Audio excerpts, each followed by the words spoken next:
সুস্থ মস্তিষ্ক, আখে বিবেকবান প্রাপ্তবয়স্ক ব্যক্তির উপর রমজান রোজা রাখা ফরজ।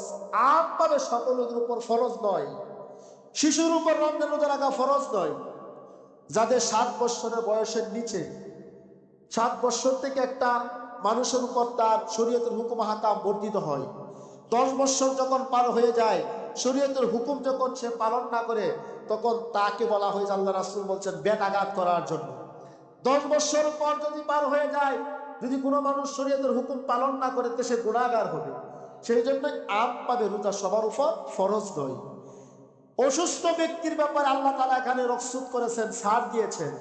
অসুস্থ মানুষ যে কটা রোজা ভঙ্গ করবে, রমজানের পরে যখন সে সুস্থ হবে, তখন রোজাগুলো সে পালন করে নিবে, গণনা করে নিবে। সেই জন্য অসুস্থ ব্যক্তির উপর রমজান রোজা রাখা ফরজ নয়। অপ্রাপ্তবয়স্ক ব্যক্তির রোজা রাখা ফরজ নয়। পাগলের উপর রোজা রাখা ফরজ নয়।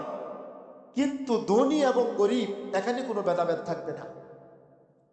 কেউ যদি বলে, ধনী মানুষ যদি বলে, আমার ঘরে চাউল আছে, আমি কেন রোজা রাখবো, যে গরিব মানুষ সে রাখবে রোজা, এরকম কথা যদি কোনো বলে, তাহার মানুষ, ওই মানুষটার ইমান থাকবে না, ইমান খারাপ হয়ে যাবে। নাউজুবিল্লাহ বলেন।